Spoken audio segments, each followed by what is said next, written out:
इसलिए विवाद है कि जब सीट शेयरिंग नहीं हुआ, ठीक है, जब महागठबंधन में थे नीतीश जी, उस समय ही उन्होंने देवेश चंद्र ठाकुर जी को अपना उम्मीदवार घोषित कर दिया। हालांकि थोड़ा अटपटा भी लगा कि अभी बहुत अर्लियर स्टेज में है और अभी उन्होंने उम्मीदवार कैसे घोषित कर दिया, लेकिन खैर वो अलग विषय थी। वहाँ से सिटिंग सुनील पिंटू जी थे, जो कायदे से आप कह लीजिए तो भाजपा के नेता रहे हैं और बिहार में मंत्री भी रहे और बाद में 2019 के लोकसभा चुनाव में वो जदयू कैंडिडेट के रूप में वहाँ गए। तो उस समय में एक चर्चा ये भी चली कि एडजस्टमेंट होता है कि कभी कभी अपने खेमे के नेता को अगर जगह नहीं मिली तो दूसरे दल से सेट कर दिया जाता है। लेकिन बाद में सुनील पिंटू जदयू के स्टैंड के खिलाफ कुछ बोलने लगे, तो उसके बाद जो है जदयू उनसे किनारा कर ली और ये रहा कि भाई अब वो भाजपा के साथ जो है अपना फिर से वो घर वापसी वाली स्थिति में तालमेल बैठा रहे। हमारे साथ बिहार के जाने माने पत्रकार जय कृष्ण सर हैं। जय कृष्ण सर से बिहार के कई राजनीतिक सवालों पर बातचीत होगी। बिहार में एक लोकसभा की सीट है सर, उससे हम बातचीत की शुरुआत करेंगे। सीतामढ़ी की लोकसभा सीट, जिसके लिए नीतीश कुमार ने सबसे पहले मुहर लगाई देवेश चंद्र ठाकुर के नाम पर। जेडीयू के सांसद हैं सुनील कुमार पिंटू, मौजूदा वक्त में वो अमित शाह से जाकर मिलते हैं और उनसे जब हमारी बातचीत होती है तो वो कहते हैं मैंने अपनी बात रख दी है अमित शाह के सामने। और मुहर तब लगाई थी नीतीश कुमार ने जब वो इंडिया गठबंधन का हिस्सा थे, वो तब की बात थी। सीतामढ़ी सीट का भी हाल हाजीपुर जैसा होता हुआ देख रहे हैं या यहाँ मामला सलट जाएगा? देखिए, विवाद तो है जी। इसलिए विवाद है कि जब सीट शेयरिंग नहीं हुआ, ठीक है, जब महागठबंधन में थे नीतीश जी, उस समय ही उन्होंने देवेश चंद्र ठाकुर जी को अपना उम्मीदवार घोषित कर दिया था। हालांकि थोड़ा अटपटा भी लगा कि अभी बहुत अर्लियर स्टेज में है और अभी उन्होंने उम्मीदवार कैसे घोषित कर दिया, लेकिन खैर वो अलग विषय थी।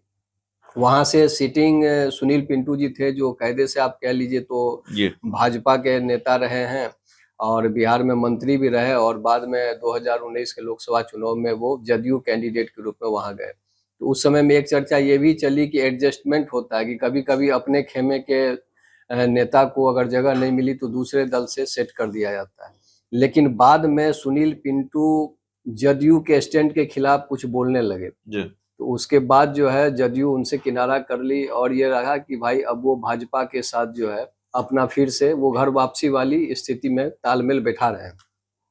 लेकिन इतने आनन फानन में कि सुनील कुमार पिंटू पर जदयू की नाराजगी है, उसके बाद तुरंत से जो है जदयू द्वारा अपने नए प्रत्याशी की घोषणा करना, ये थोड़ा सा अटपटा लगा। इसलिए मुझे लगता है कि हाजीपुर की तरफ विवाद हो सकता है, लेकिन चूंकि अभी जो स्थिति है उसमें निश्चित रूप से आप देख लीजिए कि जदयू और भाजपा के बीच जो सीट शेयरिंग होगा उसमें कुछ सीटों की अदला बदली हो सकती है। तो संभव है कि सीतामढ़ी पर भी इस तरह की बात हो, सीतामढ़ी को लेकर इस तरह की बात हो, लेकिन लगता है कि मामला सुलझ जाएगा या थोड़ा टकराव ज्यादा बढ़ सकता है? नहीं, हमको नहीं लगता कि टकराव होगा, इसलिए कि दोनों पक्ष ये अच्छी तरह जान रहे हैं कि अगर एनडीए के साथ नीतीश जी को रहना है और बीजेपी को बिहार में अच्छा प्रदर्शन करना है तो दोनों को तालमेल बनाना होगा। लेकिन राजनीति में क्या होता है कि तालमेल की भी एक हद होती है।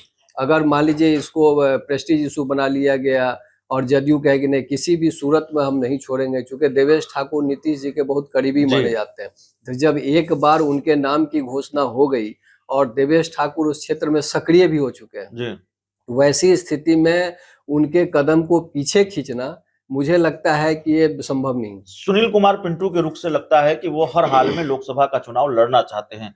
इस बात की गुंजाइश है कि वो आरजेडी के खेमे में चले जाएं?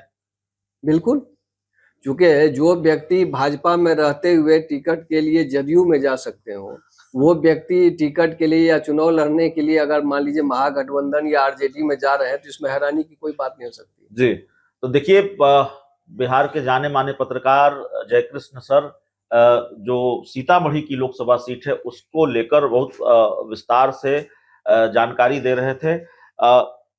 सवाल यह भी है सर, अगर सीतामढ़ी सीट की हम बात कर रहे हैं, क्या कई लोग जो जेडीयू बीजेपी के हैं वो रुख कर सकते हैं आरजेडी की तरफ? ऐसी गुंजाइश है, सेंधमारी की गुंजाइश है जेडीयू बीजेपी को? बिल्कुल बिल्कुल, देखिए जैसे जैसे चुनाव की तारीख नजदीक आएगी, अभी आपने देखा कि चुनाव आयोग की टीम आई है, राजनीतिक दलों के नेताओं के साथ बातचीत की, उनके जी। सुझाव ली, प्रशासनिक अधिकारियों के साथ तैयारियों के संबंध में जो है वो समीक्षात्मक बैठक हुई, क्या कुछ रिक्वायरमेंट है, क्या सरकार ने तैयारी की, ये सारी बातें हुई।